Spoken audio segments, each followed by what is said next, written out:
This is a foundation of the Energy Law Journal Author Talk, one in a series that we've had. This is Bob Fleischman, partner in Kirkland & Ellis, former editor-in-chief of the Energy Law Journal. And one of the reasons I'm here today is because I mentioned to Harvey Ryder, who's the editor-in-chief, who's sitting out here in Washington in Venable's offices, that there's a bright young associate who knows a bit about hydrogen pipelines. That might become a thing one day, and maybe it makes sense to connect and see if there's an article to be written. And lo and behold, there was and is an article that has been written, an excellent one, I might add. And it's not often that the articles that are in the Energy Law Journal find their way to Capitol Hill. I think the most prominent of those was when former FERC Commissioner and Chairman Joe Kelleher wrote an article in 2005 in the spring as the Energy Policy Act of 2005 was being negotiated. And he wrote an article about market manipulation and civil penalties and FERC not having the tools that the SEC did and so forth. And that article became the intellectual foundation for certain provisions in the Natural Gas Act and Federal Power Act. And here we are about 10 years later, and the article that Will Bolgiano, who's going to be speaking here today, was appended to the testimony of one of the speakers, Dick Powers, who was at a panel about a month or so ago before the Senate Energy and Natural Resources Committee. The title was Hydrogen Pipeline Regulatory Authorities. And for an energy regulatory lawyer, it doesn't get better than that. Think about the whole hearing about that. Dick's in the crowd here, he's smiling. So what I'd like to do now is turn things to Will. He has a PowerPoint or slide deck he's going to go through about a half hour or so, and then we're going to open it up to questions. If you're attending virtually, you'll need to chat them in, type them in the chat. And if you're in the room here, hopefully we won't have technical difficulties. We'll be able to hear. With that, Will, why don't you take it away? Terrific, thank you. I think I should grab my my notes from the however podium. You'd like to present.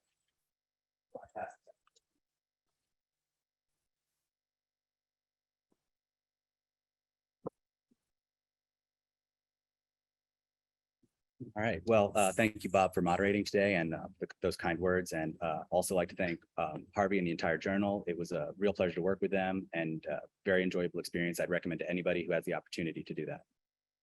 And I'd like to thank Venable for hosting this event, as well as giving me the supportive environment to publish it. And also specifically the energy group here for their support, as well as the training and knowledge that made this article the thesis come very naturally to me, clearly. And also thank you everybody who took an interest and came here or is watching online in my pandemic project, which is this article. Just a little about me. I've been practicing in Venable's energy group since I graduated from law school in 2017. It's a terrific, well-rounded energy practice, but what sets us apart for purposes of this talk today is we're really the preeminent practice group representing the interests of shippers on interstate pipelines regulated by FERC under the Interstate Commerce Act. So those are pipelines carrying crude oil as well as refined products like jet fuel and gasoline, and natural gas liquids like butane and propane.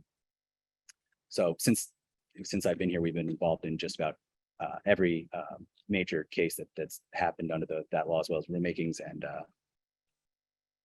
why that went ahead. Goodbye. Still working through some technical difficulties here, as well as rulemakings and a lot of appeals. And as Bob alluded to last year, or 2 years ago rather, I became interested in the topic of hydrogen as a renewable energy commodity. I was especially interested in that there was all this interest, but there was also a lot of speculation and a general lack of understanding how the pipelines would be regulated. And practicing in that pipeline space, I thought there was an interesting angle to look into that. So for the article, I sort of wrote this white paper along with Matt Field, who's here today. Was sort of a stepping stone to this article, and it just was much less academic, but focused on the substance of how the potential regulatory regimes would practically apply to hydrogen pipelines. And those two regimes are the Interstate Commerce Act and potentially the Interstate Commerce Commission Termination Act, as explained in that article, set up the issues for this, or rather set up in the white paper, set up the issues for the article. And obviously I was approached to write an article, and I'm very grateful that I had the opportunity to write this article, and glad that it was so well received. So just briefly want to explain why hydrogen pipeline regulation has so much interest, and why I think it's very important.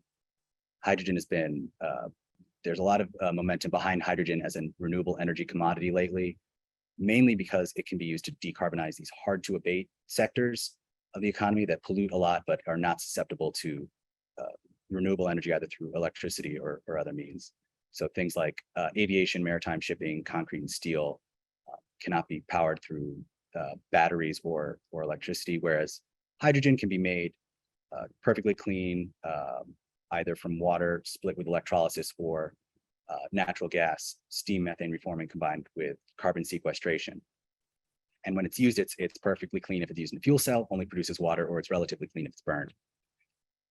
It also has other applications. Especially exciting is energy storage. It could be used to store energy indefinitely.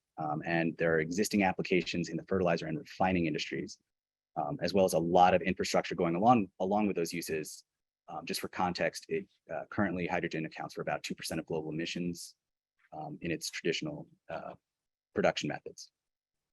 And of course, the recent legislation, there's the hydrogen hubs from the Department of the Infrastructure Act that was passed, $8 billion to the Department of Energy to spend on hydrogen, as well as the production tax credit recently passed in the IRA.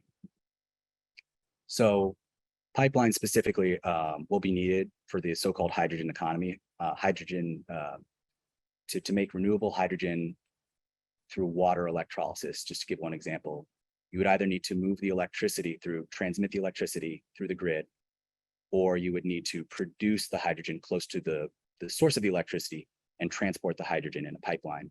And just sort of the back of the envelope calculations is that using the latter would be about 10 times cheaper, as well as not burdening the existing grid. And obviously, because pipelines are such huge long-term investments, you need regulatory certainty to sort of undertake that kind of investment. And there's already been reports that the perceived lack of regulatory certainty is holding back investment. So that was sort of the target of my article, was to chip away at this uncertainty as much as I could, and find the questions that need to be asked, as well as try to find some answers for how hydrogen pipelines would be regulated. So there are 3 existing pipeline regulatory regimes. There's the Natural Gas Act, administered by FERC. There's the Interstate Commerce Act, also administered by FERC, and there's the ICC Termination Act, administered by the Surface Transportation Board. So if there's not if pipelines are regulated without hydrogen pipelines are regulated one way under an existing regime, it'd be one of these 3, or there would be an entirely new regime. For my article, I was focused on the existing law, so I focused on these 3 statutes, as well as the possibility that hydrogen pipelines might not be regulated.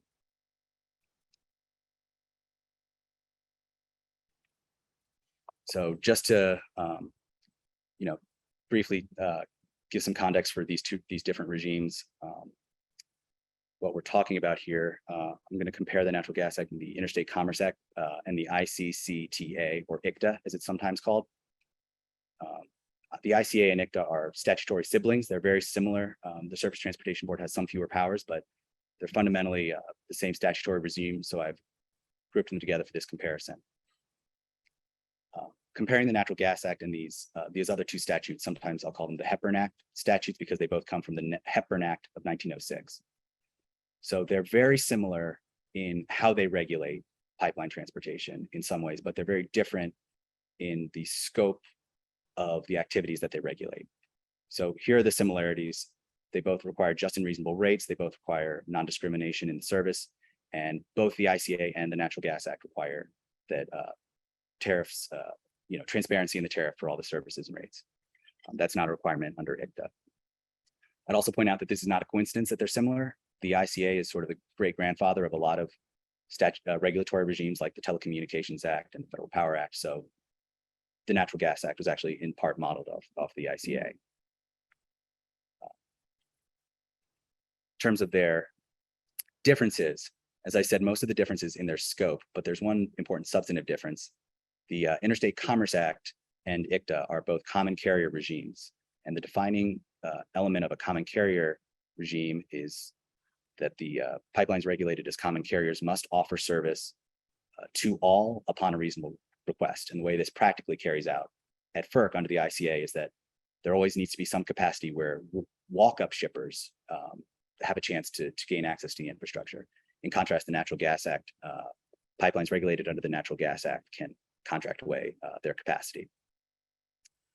There are also huge differences in the scope of activities regulated. We know that Natural Gas Act pipelines need a certificate before they can begin construction or operation. And with that, they get eminent domain, federal eminent domain authority. There's neither of these are present in the Interstate Commerce Act and ICTA. There's no eminent domain, but conversely, there's also no requirement to get any approval before you commence service. There's also an important difference in the scope of activities that are considered interstate.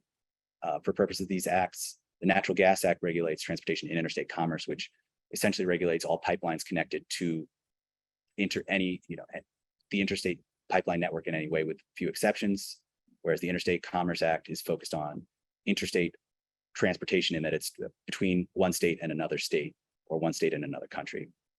Sometimes pipelines will often even have interstate service and intrastate service offered in the same physical pipe.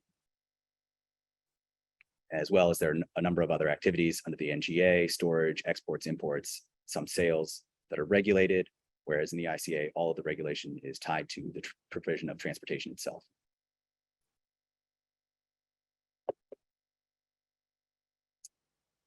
So this is the question that I set out to answer in my article. This had not been addressed previously. The question, how are pipelines regulated under current law, depending on what they carry, is the question I needed to know this framework in order to apply, get a full answer for how hydrogen pipelines would be regulated. And doing a comprehensive research on this line of cases also provided some interesting insight into commodities like carbon dioxide, biomethane, and drop-in liquid fuels like biodiesel and sustainable aviation fuel, things like that. And I assumed also that hydrogen pipelines, there would be an answer soon about how hydrogen pipelines are regulated. So part of that was to give this article continued relevance. So sort of this is a starting point where most people looking at this question see. This is just simply the three acts and identify what products, commodities we know are regulated under them. So this is accurate, but it's not very helpful to elaborate on any other commodities. It doesn't get us to the reasoning behind why these commodities are regulated the way they are, and it doesn't tell us any of the questions we need to answer. So starting point for me was to give a fulsome answer was the statutes. And I think in this case, actually the sequence of the statutes is important. So pipeline regulation began in 1906. Federal pipeline regulation began in 1906 with the passage of the Hepburn Act. So the Hepburn Act gave the Interstate Commerce Commission, or ICC, regulatory authority over pipelines carrying oil, pipelines carrying anything else, except for pipelines carrying water and pipelines carrying natural or artificial gas. And I think there's some important insight that can be gained from this. It regulated them under the Interstate Commerce Act. It didn't come up with a new regime. It gave the ICC its regulatory authority under the Interstate Commerce Act, which had been regulating railroads already since 1887. So a couple important things to highlight. There was a lot of really interesting legislative history and discussions in Congress about how they settled on this division. But the big point here is that Congress affirmatively chose to regulate every other commodity besides oil, even though the focus was oil, because it was passed in response to an expose on the abuses of the Standard Oil Company, the history of the Standard Oil Company, written by Ida Tarbell in 1904. And the other important takeaway here is that the term natural gas and artificial gas came from this statute. It's defining the exception to the Hepburn Act before it defines the scope of the Natural Gas Act. And as we know, canons of statutory interpretation tell us that, the exemptions to remedial statutes should be read narrowly. So that being the case, we would expect natural gas and artificial gas to both have narrow definitions under statute, and the precedent has really carried that out, as I'll get to. Next, in 1938, Congress passed the Natural Gas Act. So this regulated pipelines carrying, quote, natural gas, unquote, and this was defined as natural gas circularly, and also artificial gas if it's mixed with natural gas. So, the legislative history reveals a lot of similarity in the understanding of what natural gas was, that, was methane, which was sometimes called marsh gas in 1906 and 1938. That sort of is consistent with the 1906 exemption, excuse me, exemption. And one bright line rule from this statute is that artificial gas cannot be regulated under the Natural Gas Act if it's not mixed with naturally occurring gas. And this has even been held by the courts to be unambiguous, clear language. So there's not even a role for Chevron there. So the important thing is, another important point from 1938 is that at this point on, by the terms of the statutes, every commodity except for water and potentially artificial gas is subject to some pipeline regulation. So this scope was never narrowed in any statute since then, but it was transferred. So that began in 1977. This was the Department of Energy Organization Act. So this is the act that created FERC. It created the Department of Energy and it created FERC. And in creating FERC, it also transferred to FERC the Interstate Commerce Commission's role as the regulator of oil pipelines under the ICA. So it was still under the Interstate Commerce Act, but now it lay with FERC. And the statute itself did not define oil, but there was a conference report that's been relied on by courts and agencies. And that conference report said that Congress intended crude and refined petroleum, intended oil to include crude oil, refined products, as well as byproducts, derivatives, or petrochemicals. So a much broader definition than the dictionary definition of oil. And another, important point here is that this is day one FERC's been regulating oil pipelines, 1977. And then finally in 1995, the Surface Transportation Board was created and took over from the Interstate Commerce Commission. Its jurisdiction was the same as the Interstate Commerce Commission's in terms of which pipelines it regulated, but it still regulated pipelines carrying commodities other than water, gas, or oil, which was how it rephrased since the passage of the Department of Energy Organization Act. This is just a sort of historical timeline there we go, developed to illustrate how this took place. I don't know why I've always liked charts like this. And so this is, each band here represents a different commodity or group of commodities. And it's chronological to time, but not to scale in terms of anything else. Basically, this reflects how, there was a narrow exemption because at the time the Hepburn Act was passed, there were very few water or natural and artificial gas pipelines. But by 1938, there were very many. Those were regulated under the Natural Gas Act. And again, you can see since 1938 to today, the only commodity not regulated under any circumstances is water, with artificial gas being potentially regulated. Another important point here that's interesting is you can see in 1990, the band of other than oil pipelines expanded because in that year, FERC disclaimed jurisdiction over ammonia pipelines. And the backstory there is very interesting for the implication of how to define oil versus other commodities. So from 1977 to 1990, it was just assumed that FERC would regulate ammonia pipelines under its transfer of oil pipelines under the Department of Energy Organization Act. This wasn't controversial. All the parties in various disputes agreed. There were court filings sort of memorializing the transfer to FERC of appeals and things like that. And the reason was because ammonia is a petrochemical, is what's considered a petrochemical because it was made from hydrogen, which was made from natural gas. And in 1990, FERC was convinced to disclaim jurisdiction. It found that the definition of oil, based on the legislative history, was broad enough to include ammonia, but it would decline to exercise jurisdiction because the overarching intent of the Department of Energy Organization Act was for FERC to regulate energy pipelines, and ammonia was not an energy commodity. So, and that's the precedent that sort of guided FERC on how to extend its jurisdiction. So with that statutory background, I went into the cases and looked at any rules I could find there, and was happy to find some clear rules.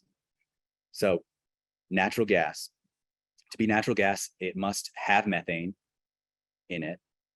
And, an example would be ethane. Ethane is the most like natural gas, the most like methane. It's in natural gas. It's often in natural gas all the way to the point it's consumed. But when ethane is separated, from a natural gas stream, the NGA jurisdiction does not attach.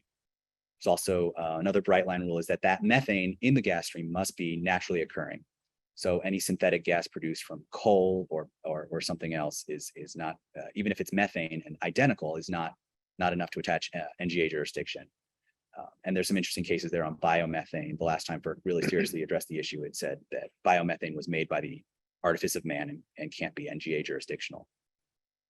But that means separately, natural gas pipelines can include other elements. You know, they have natural gas liquids for a big part or all of their journey.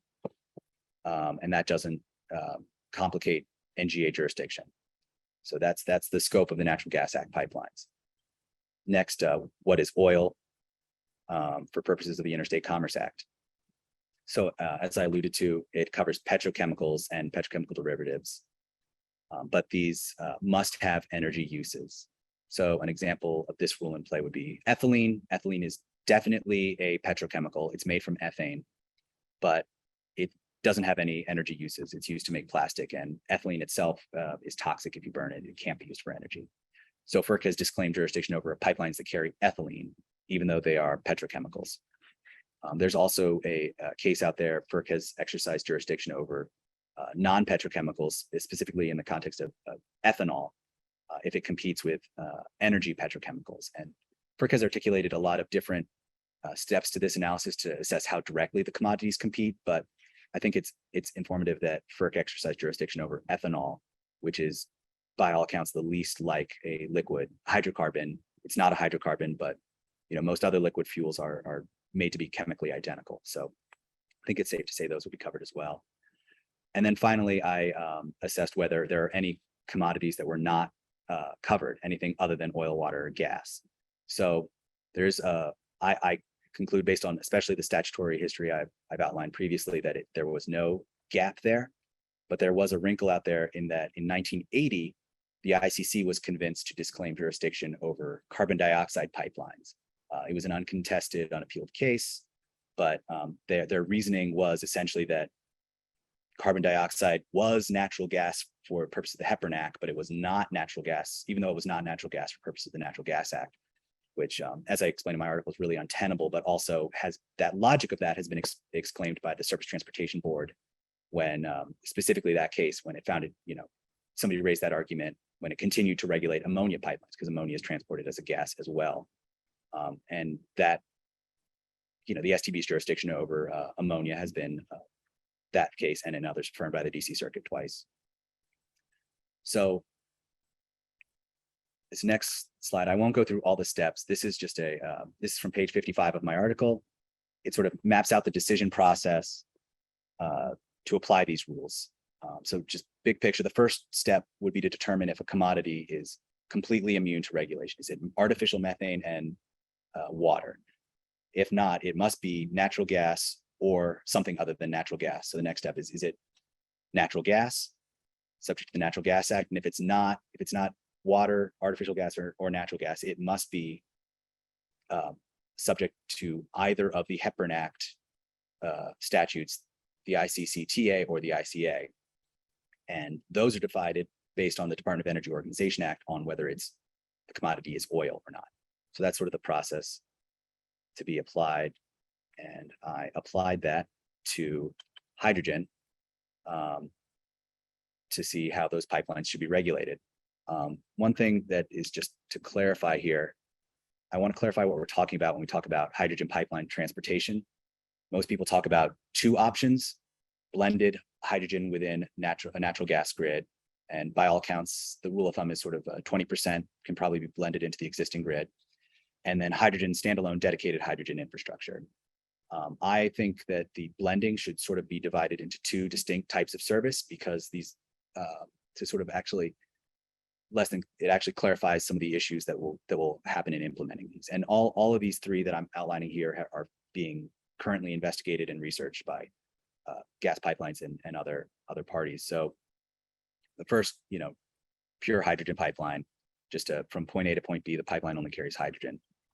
Then there's a situation where number two would be a pipeline transporting a blend of hydrogen and methane. So in that situation, the pipeline would, a gas pipeline would transport, it would just say the specifications are 10% hydrogen, 90% methane. And in that case, the same shippers start with the same product and they get the same product. They're all treated the same. And a third option that's being pursued and really seems to have a lot of interest, might make a lot of sense in a lot of economic situations, is sort of piggybacking off the gas infrastructure by injecting hydrogen in point A. It travels in a blended line, but then at point B, it can be separated and the methane continues to be transported downstream, but the hydrogen, pure hydrogen, is extracted at the end point. And I think, that it might, I don't think it changes my conclusions about jurisdictional analysis, but I think it really shapes what the issues in actually implementing this under the Natural Gas Act might be. So here's the application of sort of the test I've distilled from the cases and the statutes to hydrogen, keeping in mind that those three different options. So first, it's not water and it's not artificial gas, as was meant in any of the relevant statutory time periods. So, it's either subject to the NGA, the ICA, or ICTA. The next steps are just sort of analyzing hydrogen-only pipelines. If a pipeline only carries hydrogen, it won't have any methane, let alone naturally occurring methane. So it is not subject to the NGA. That's the end of that analysis. Finally, and then, analyzing the two situations of blending. A pipeline transporting a blend of hydrogen and methane would be covered by the Natural Gas Act. We've seen in other contexts that, ethane or other natural gas liquids are regulated under the Natural Gas Act, as long as there's some methane in that. And in fact, ethane is often actually injected into natural gas pipelines to increase the BTU content of the natural gas. So that I don't see differently as how any other product specification sort of issue under the NGA. The third situation I think is a little more complicated. If you're transporting hydrogen within a natural gas network as a distinct service, I think that pipeline would probably still be regulated under the Natural Gas Act. However, I sort of go through my article that this would be very complicated because you'd be providing a distinct service, and it would be hard to provide that to both sets of shippers in a way regulated, as fair and assessed by the Natural Gas Act. And so I sort of suggest in my article that a capacity lease might be a way to segment the costs and issues associated with that service into a distinct ICA regulated carrier. So then now looking at hydrogen-only pipelines are not regulated they're not exempt and they're not regulated under the Natural Gas Act. So it must either be oil or must either be something else. So, obviously the title of the article, I think the FERC should exercise regulatory authority under the ICA. So first step, though, to this analysis is conventional hydrogen is a petrochemical derivative.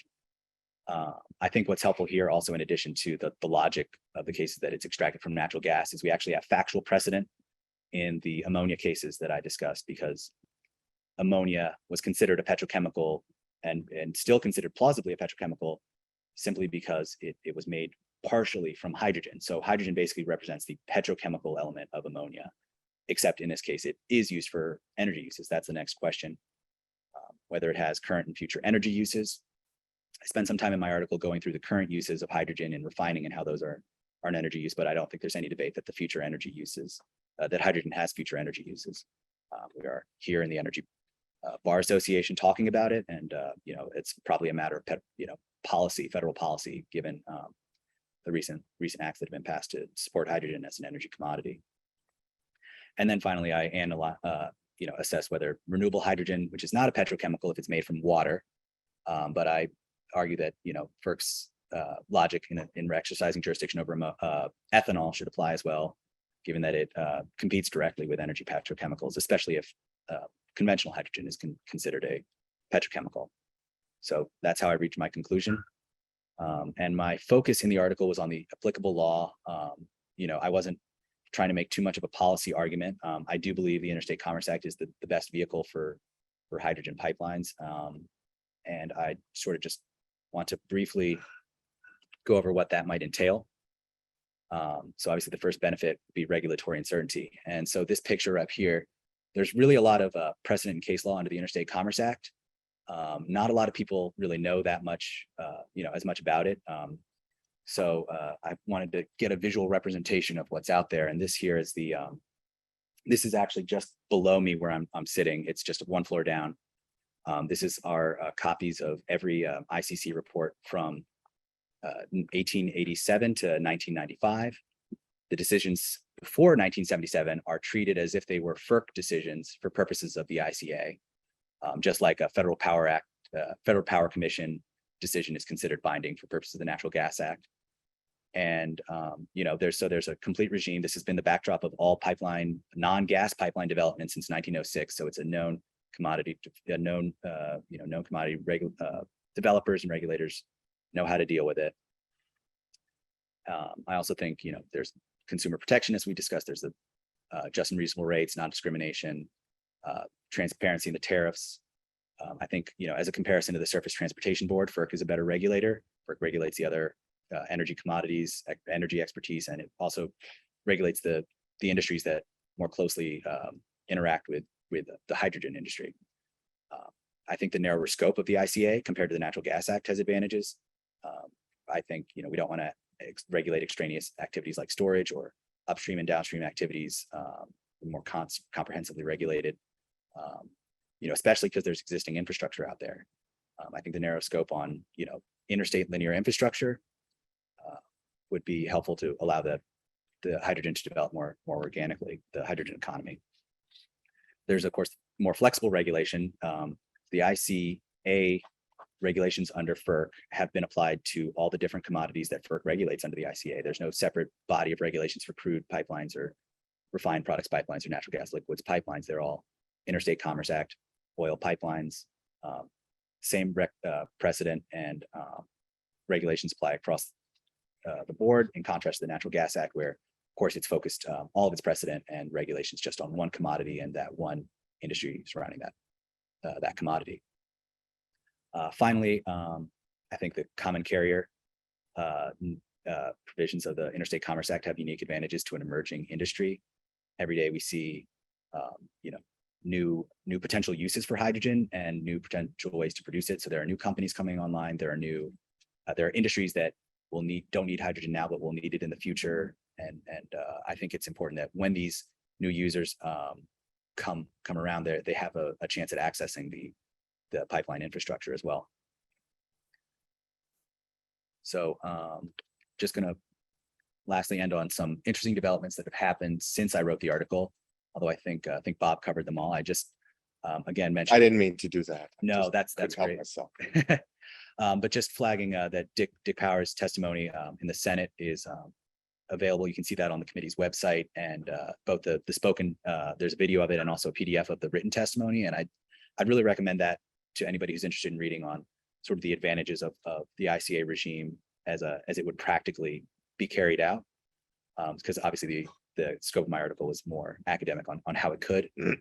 That goes much toward why it should.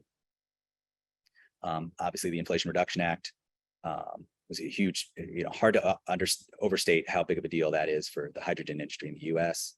Very excited for all the development that will come out of that, as well as one final development that was interesting is, as part of getting the Inflation Reduction Act passed, Senator Schumer and Senator Manchin sort of agreed to a handshake deal on pipeline, speeding up pipeline permitting, natural gas pipeline permitting. And they, the one-page sort of bulleted list of terms they'd agreed to was included. Among them was clarify FERC's jurisdiction over, among other things, hydrogen pipelines. So it'll be very interesting to see maybe if that moves forward, we'll have an answer to this question. It looks like we've lost the presentation, but it's fine. The last page was just the disclaimer. Do you want to read that? No, Yeah, this is not legal advice. yeah, we got that. Thank you. So let me start off with a question or two. To date, what has FERC or its chairman said about its jurisdiction with respect to hydrogen pipelines? And related question, is that analysis, if it to the extent it exists, different than your analysis? Sure. Well, I think the best example of that is a letter in response to Senator Heinrich. I want to say this spring or maybe February, was sort of asked, the question was phrased in terms of the Natural Gas Act, sort of whether FERC's, whether blended hydrogen natural gas pipelines would be subject to jurisdiction, and whether FERC's experience would be apt to regulating hydrogen infrastructure. And it didn't ask the Interstate Commerce Act, as far as I know. I was sort of the first one to put that forward in a big way like this, but they concluded that blends of hydrogen and methane would be subject to the Natural Gas Act, which I agree with, and also that FERC's experience would be relevant to regulating hydrogen pipeline infrastructure, which I also agree with. It didn't, as far as I know, I haven't seen any statements by the commissioners about this argument under the Interstate Commerce Act specifically.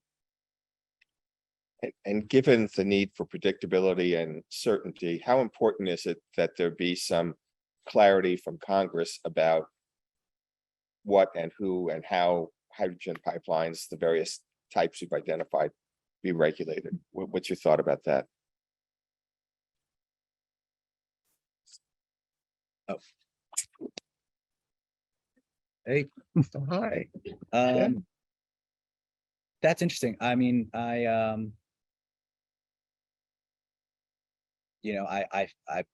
was definitely writing my paper with a lack of congressional action in mind.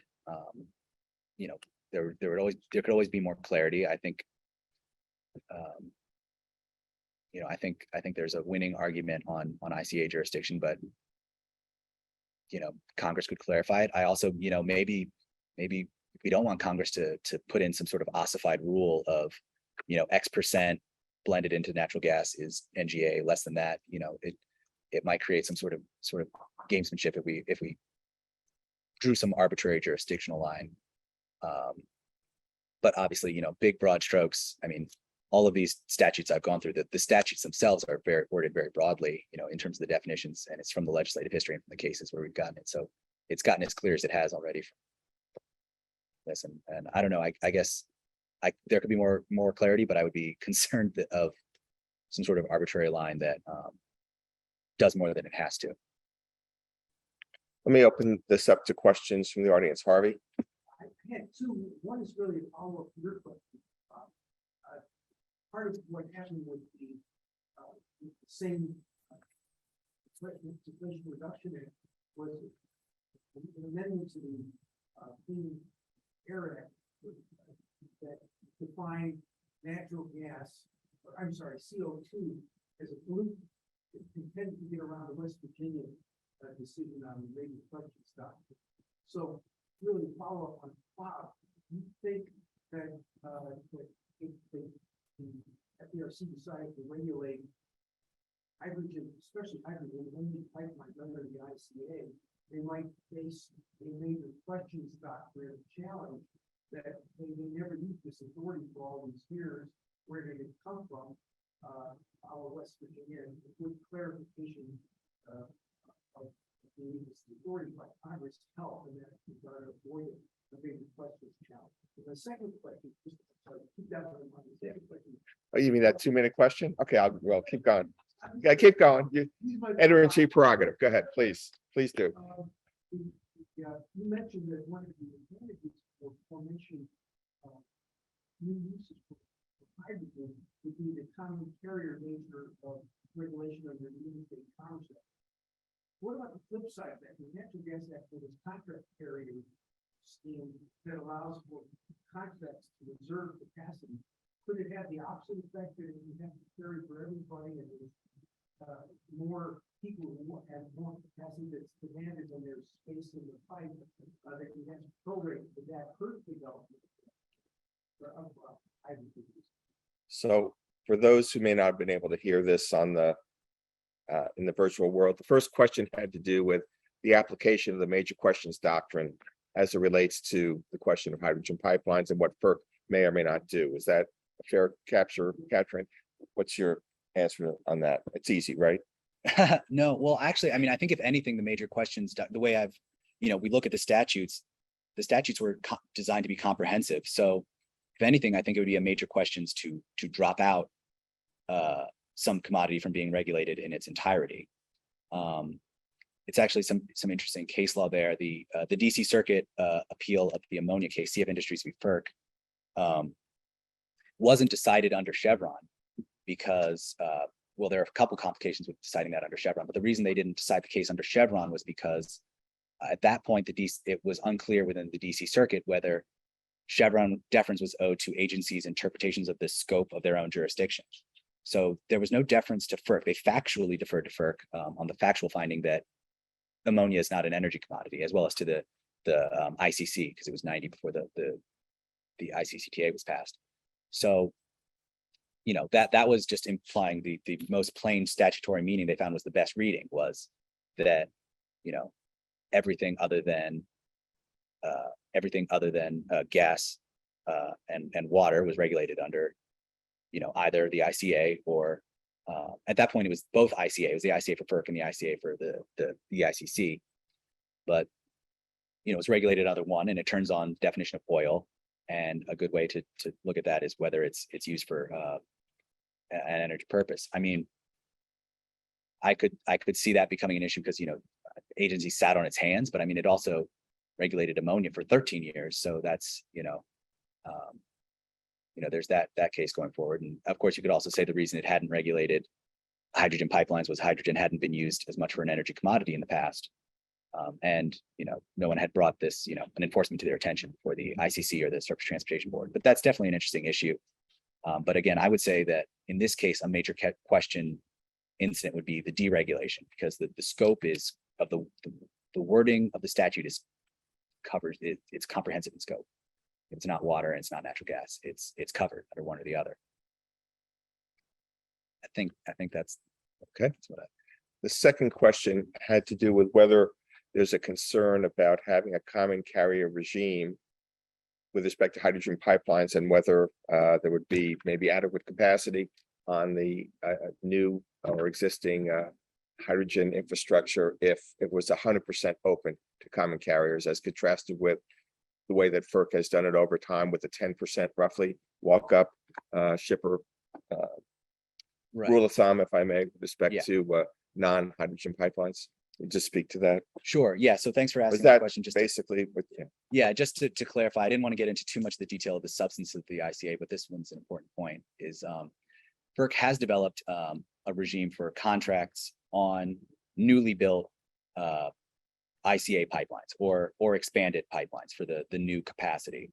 And that can be contracted up to 90% for long-term contracts. But, you know, so, you know, in terms of people signing up, first movers and anchor shippers have the opportunity to support infrastructure that way. And they could secure their rights for a long-term contract. Outside of that, once there's no contracts, pipelines tend to divide, allocate their capacity based on the history of shipping on the pipeline. So that's sort of how they sort of treat shippers year after year in terms of what capacity they're allocated if the pipeline is full. So with their following that, would there have to be open seasons, Yes, right. So you think? yeah, that's for there's a lot of standards and they all sort of aimed at an open, transparent process that doesn't discriminate against different potential shippers. So if, following that model, that would allow anchor hydrogen users to sort of get their foot in the door and have a guarantee of a consistent supply while still there would be at least 10% open to new shippers that may come online. Questions in DC? Oh, come on. All right. Was there anything in the Inflation Reduction Act that was just passed that changes your views or enhances the importance of your article and what you talk about? Well, I mentioned in my article that I think hydrogen is an energy commodity as a matter of national policy, and I think it really, punctuates that, makes it very clear. All of the hydrogen activity is going through the Department of Energy. None of it's sort of treated as a free commodity in terms of STB versus FERC authority. What's the biggest weakness of the arguments that you put forth in your article? Yeah, I think there's two He points. knew that was coming. I told him he was going to ask that one. Yeah, I didn't tell him. I suggested it. Oh, was that it? Yeah. I knew I got it from someone. Go ahead. Yeah. Well, I think in all fairness, I'm advocating for a new way of thinking, and I think, the two real points are just, maybe there's just a statutory, there's a limit to the legislative history on this versus the statute, and there's just a limit to what can be considered oil, and just that hydrogen is too physically different or too not, it wasn't conceived by Congress in 1977, that maybe it just is impermissible to interpret the statute that way. I mean, I think it's wrong because of the broad nature of the congressional report that gives some good guidance where the statute provides none. But there could certainly be a limit to how that is interpreted. I think the other kind of almost plausible argument is you could say that hydrogen is artificial gas, which I've alluded to. It's not artificial gas as it's understood in 06 or 38 or any of the other time periods, because artificial gas, it's not a commodity anymore. It was made, there's syngas, synthetic methane, but artificial gas as a separate commodity other than methane came out of use by the 30s, except for very niche situations. It's burned from coal or wood in the absence of oxygen, and it's very specific commodity. It's usually a mixture of carbon monoxide and some hydrogen. So there would be sort of the foothold to say, aha, hydrogen is artificial gas, but it was a very distinct commodity. The congressional reports at the time all reflect, here's what we have, our assessment of natural gas resources, artificial gas resources, hydrogen resources. Hydrogen was understood as a distinct commodity under all these times because it was of all things, aerospace used for balloons. So that was a distinct resource that was understood. I think, the statutory canon of interpreting exemptions broadly should caution against that understanding that artificial gas was so broad as to encompass any gas that is artificial. And I don't think that's what Congress intended in 1906. Yes. Hi, David Moyer, Charles River Sources. Thank you. Oh, hi. Very interesting presentation. Go ahead. Couple of questions. There may not be an answer to this. I think we've been discussing how hydrogen will be regulated for a while now. So it just causes me to wonder, is there any sort of advantage to FERC to wait to make this decision, or to defer this decision, or not make this decision at all in terms of what statute at all? Sure. And I guess follow on to that would be, do we see this Inflation Reduction Act incentives in that creating any greater sense of urgency for that?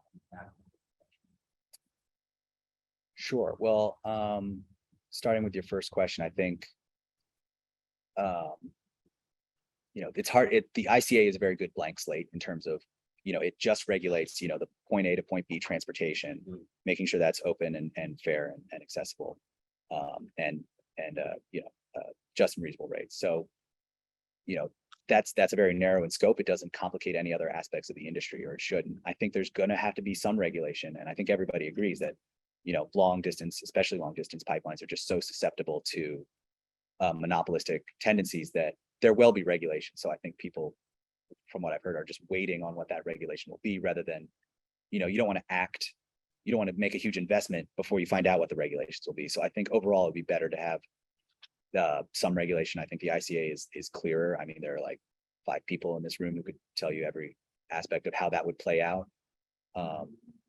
Whereas the Natural Gas Act, there's a lot of unanswered questions because the regulations just touch on much more aspects of the business and just more among the pipeline activities as well.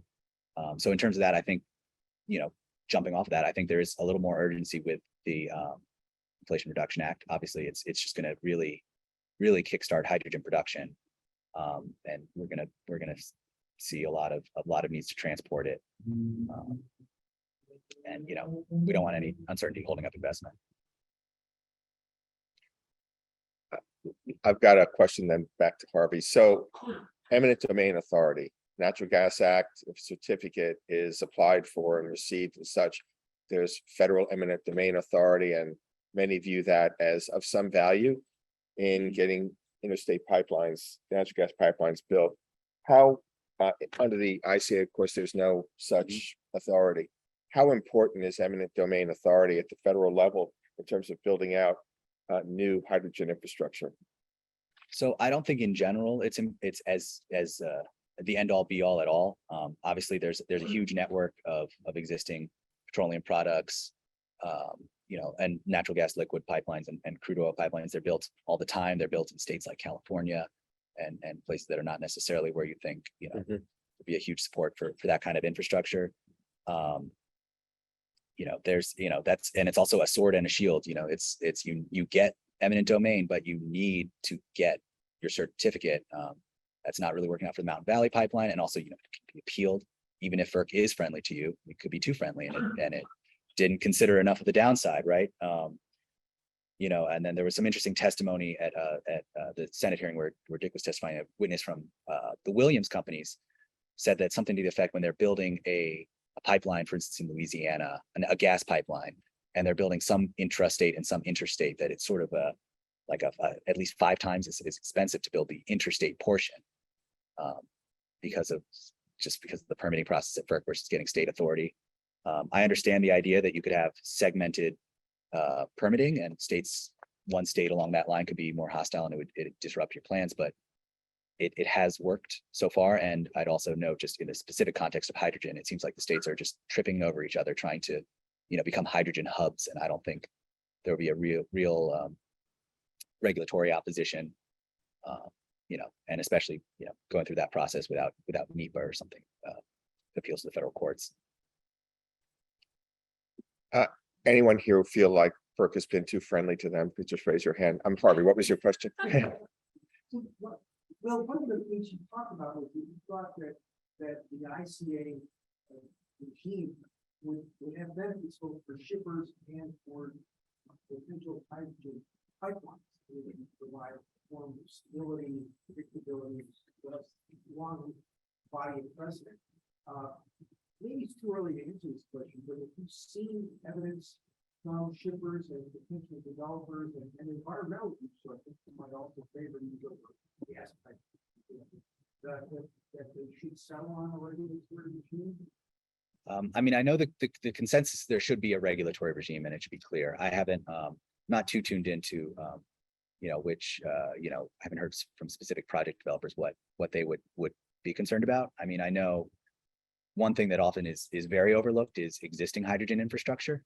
So every refineries will have pipelines and storage for hydrogen at their facilities, and if that's suddenly regulated under the Natural Gas Act, do they need a certificate out of the blue? It could complicate the existing hydrogen network a lot.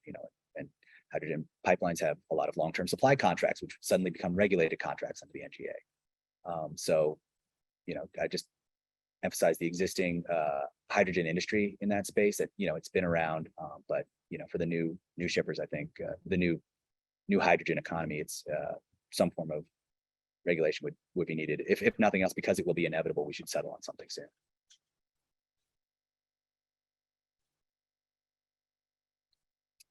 Are there any questions on the chat? I don't know if we can see those.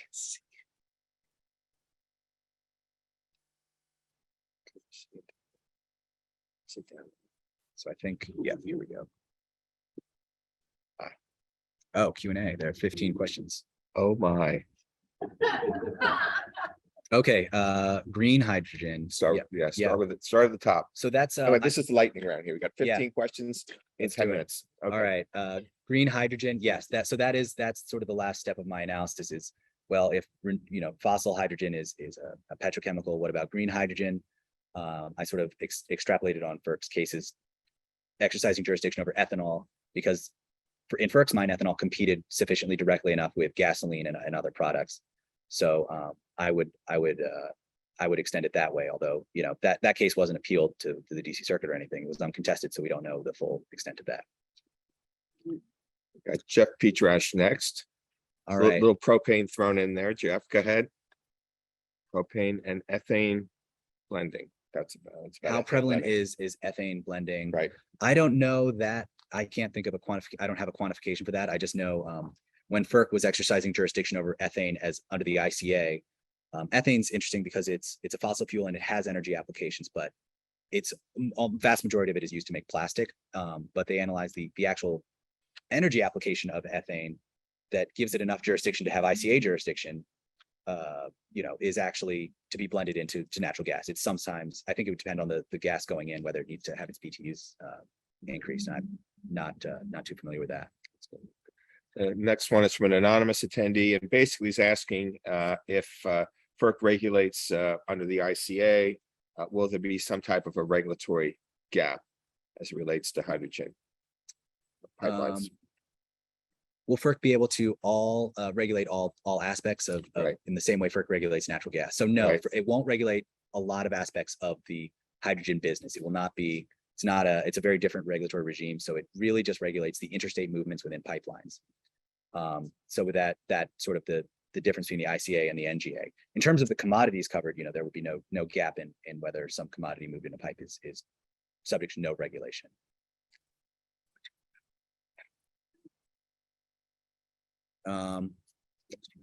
Yeah, Without legislation, without legislation, what are the prospects of ICA regulation by FERC to go forward without legal challenges? Would we really need legislation to? Well, I think there will be legal challenges. Yes. On this question, there's Yep. no doubt. Yeah, Keep there going. will be legal challenges. It will definitely be appealed no matter where FERC ends Right. up. Would you need legislation to get certainty? You could. I mean, I think, especially even if FERC exercises jurisdiction under a set of facts, maybe people would challenge it if hydrogen wasn't going to a power plant, or maybe hydrogen wasn't going to an energy use, or maybe this hydrogen was all renewable versus the previous one was a mix. So there could always be more clarity, but definitely will be legal challenges. It's Congress. There's a question here about on the slide, the last bullet, who is supposed to clarify FERC's authority? And I think the answer is potentially Congress, but Yeah, Congress could. you're the author. I'm just looking. Yes, the last bullet. So that's that would be Manchin and Schumer's agreement on how to speed up pipeline permitting. I assume Congress. I mean, I assume it could be either in a statute or just a congressional resolution. And resolution wouldn't be sufficient It wouldn't unless, be, but yeah, unless it's, Yeah. for funding of the government, and that would be substantive law. So I think Right. that's frankly, that's the only way that's getting through. Yeah. There's already a lot of people on all sides of that issue, and that cannot go under a Reconciliation Act kind of procedure. If you asked by Congress, I'd recommend a lot of folks check out Dick Power's testimony, because it really goes to the practical implications as well as what Congress should do. It's a question about pipeline safety. Miriam Erickson is asking, would DOT, presumably PHMSA, be regulating hydrogen pipelines? And I think Senator Manchin said that they were. I don't know. They still are. They are? They are. Yeah. So the Department of Transportation regulates pipeline safety. The way, I mean, I don't do a lot of work in the PHMSA space, but the way they divide it is actually based on the form it takes, so liquid and gas. So it would be the similar standards at the DOT for safety to natural gas pipelines, some of which might not need to apply, like odorizing and things like that. But it'll be interesting to see if they make any exceptions or change the policy a little bit once pipelines there's more bigger network of hydrogen pipelines. Last opportunity for a question. We're a little past our time, but we start a little bit late, as people know. Going once, going twice. Okay, thank you very much, Will. That was great. Thank you.